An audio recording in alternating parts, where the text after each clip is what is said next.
살아계신 하나님 아버지, 가장 높으신 주님께서 우리를 너무너무 사랑하셔서 하나님의 유일하시고 전부이신 우리 주님 예수 그리스도를 아끼지 않고 기꺼이 우리를 하여 내어주셨습니다. 하나님 우리를 얼마나 사랑하시는지요. 그 놀라운 사랑을 받고 그 사랑으로 우리도 날마다 함께하는 믿음의 사람들을, 하나님의 가족들을 섬기고 사랑하고 축복할 수 있도록 은혜 주려서 감사합니다.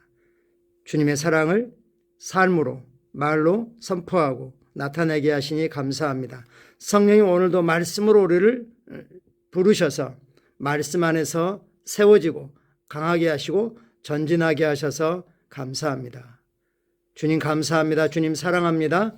예수님의 이름으로 기도합니다. 아멘. 10월 24일 월요일 말씀을 실제 같이 나누겠습니다. 제목이 있죠. 예언의 은사를 바르게 사용하십시오. 예언의 은사를 사용하십시오. 그렇지만 바르게 올바른 방법으로 또 교회 안에서 교회를 세우기 위해서 원래 예언 은사를 주신 목적과 의도대로 바르게 사용하십시오 했습니다. 오늘 말씀의 실제를 더 잘 이해하기 위해서 어제 내용을 참고하시면 좋겠습니다. 사용하지 않으면 어떻게 되는 거죠? 마치 우물을 사용하지 않으면 우물이 계속 샘솟지 않는 것처럼 또 오늘날로 하면 사용한 어떤 계정 이런 것들을 어느 기간 넘게 사용하지 않으면 거기서 휴면 상태로 전환을 해버리는 거죠. 하나님의 은사는 결코 치수함이 없다고 했기 때문에 우리 모두는 거듭날 때 성령께서 우리가 교회를 섬기고 축복이 되도록 각자에게 맞는 은사를 주셨습니다. 그게 우리 영 안에 있는 거죠. 사용하지 않으면 이것들이 잠자게 되는 거죠. 사용하지 않게 되는 거죠. 그래서 은사를 바르게 사용하고 그리고 부지런히 사용해야겠습니다. 성경 본문 읽겠습니다. 그러나 예언하는 자들은 사람에게 말하여 덕을 세우며 권면하며 위로하는 것이요.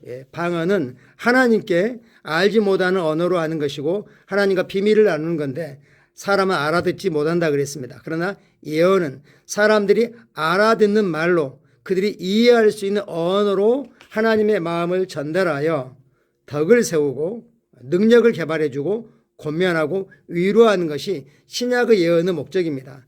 구약에서의 예언은 하나님의 말씀을 받아서 선포하는 거였죠. 마치 왕의 명령을 받아서 말하는. 그러나 신약은 모든 사람이 예언할 수 있다고 말씀하고 있고 또 성경에서도 너희가 모였을 때 하나씩 예언할 것이, 이 말은 누구든지 다 예언할 수 있다는 겁니다. 근데 질서를 따라서 하라는 거죠.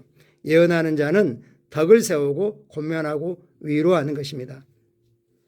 베드로전서 4장 10절에서 성경은 우리 각자가 다른 사람을 섬기는 데 사용할 영적 은사를 각각 하나씩 받았다고 알려줍니다.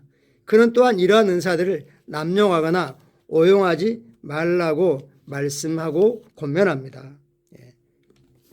우리 각자가 하나님의 은혜로운 선물, 은사를 어떤 걸 받았든 간에 그것을 청지기로서 서로를 섬기는데 바르게 사용하라고 오늘 4장 10절은 말씀합니다. 하나 은사 빼고 모든 은사는 교회를 섬기는, 즉 성도를 축복하고 권면하고 위로하고 강건하게 하는 용도로 사용되는 것입니다. 예언의 은사를 예로 들어보겠습니다. 성령의 다른 성령 은사와 같이 예언의 은사도 교회를 강건하게 세우도록 바르게 사용해야 합니다. 바르게 사용해야 합니다. 당신에게 예언의 말씀이 있다고 해서 다른 사람에게 끼어드는 것은 지혜롭지 않습니다. 성경은 말합니다. 모든 것을 품위 있게 하고 질서 있게 하라. 적절한 시간과 기회를 기다리십시오. 예언하기 위해 경배 중이라면 경배를 방해하지 마십시오. 경배가 끝나고 충분히 예언할 시간을 가질 수 있습니다. 고린도전서 14장에서 성경은 이렇게 말합니다. 만일 곁에 앉아있는 다른 이에게 계시가 있으면 먼저 하던 자는 잠잠할지니. 하나님께로부터 어떤 계시의 말씀을 받았다면 먼저 예언하고 있던 사람들은 좀 기다려봐라. 그에게 기회를 주어라. 이렇게 말하는 거죠. 너희는 다 모든 사람으로 배우게 하고 모든 사람으로 권면을 받게 하기 위하여 하나씩 예언할 수 있느니라. 모든 사람 배우게 하고 권면을 받기 위한 목적이라 그랬죠. 빼버리고 하면 너희는 다 하나씩 예언할 수 있느니라. 너희는 다 하나씩 모두 예언할 수 있느니라. 예언의 말씀을 받았다면 얼마나 정확한 가르침인지요. 우리 모두가 각자 예언 은사를 가지고 있을 수 있고 예배의 시간이 충분하다면 온 회중이 하나씩 예언할 수 있습니다. 이것은 구체적으로 예언의 은사의 경우에 해당됩니다. 또한 성경은 이 예언의 은사가 무엇을 위해 사용되어야 하는지도 보여줍니다. 예언은 권면과 세움과 권면과 위로의 용도입니다. 결코 비난에 사용되어서는 안 됩니다. 예언이 그에 숨어있는 어떤 부끄러운 것들을 드러내게 하고 정지하고 하고 그런 용도로는 주지 않습니다. 구약에서는 그에 숨어있는 죄를 지적하고 이렇게 했죠. 신약은 그렇지 않습니다. 이미 성령님이 그에게 말씀하시고 그가 듣지 않는 것에 대해서 성령님이 당신의 마음을 살펴보라고 한다 할지 이렇게 말씀하시는 거죠.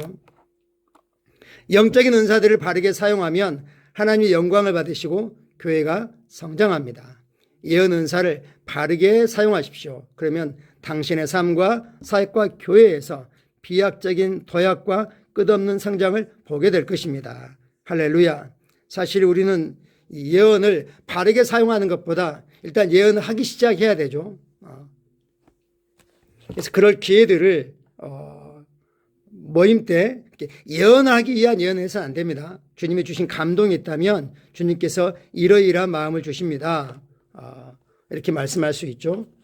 그러나 더 정확한 것은 말씀이 우리 심령에 충분하게 심어지면 성령님은 말씀을 통해서 인도하십니다. 가장 정확한 예언은 이미 기록된 말씀이 예언인 거죠. 참고 성경 구절 같이 확인하겠습니다. 거의 14장 1절부터 3절을 뉴 킹제임스 버전으로 확인해 보라 그랬습니다. 사랑을 추구하라. 영적인 은사들을 갈망하라. 특별히 예언을 할 수 있도록 하라. 모두에게 예언을 할 수 있도록 하라고 성경은 말씀합니다. 방언으로 말하는 사람은 사람에게 말하지 아니하고 하나님께 함으로 아무도 그를 이해하지 못하나니. 방언하는 말을 이해하지 못한다는 게 아니라 방언하는 사람을 이해하지 못하고 그러니까 그가 하는 말도 알지 못하는 거죠. 이는 그가 영 안에서 신비들 비밀들을 말함이니라. 그러나 예언을 하는 사람은 사람들에게 말하여 덕을 세워주고 권면하고 위로하느니라. 고린도서 14장 39, 40절입니다. 확대 번역입니다. 내 형제들아, 그래서 결론적으로 선포하고 가르치기 위해 또 하나님의 뜻과 목적을 해석하기 위해 영감을 받아 예언하기를 간절히 갈망하고 하나님께 영감받은 말을 하는 겁니다. 이게 예언이라는 거죠.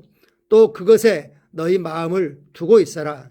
또 알지 못하는 방언들로 말하는 것을 금지하거나 방해하지 말라. 그러나 모든 일들은 품위와 예절에 따라 예의 바르게 또 질서 정연한 방식으로 행하여야 하느니라. 아멘. 우리가 개인적으로 대언하는 것, 하나님의 말씀이 내 삶의 실제가 되라고 불러내는 게 있고 성도를 섬기기 위해서 예언적인 그런 감동을 따라서 그를 축복하고 세워주기 위해서 해야 됩니다.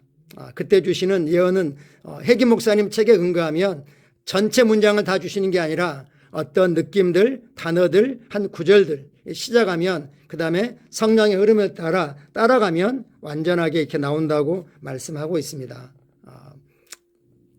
같이 기도하겠습니다. 사랑하는 아버지, 나는 아버지의 신성한 지시를 따라 예언 은사를 바르게 질서 안에서 사용합니다.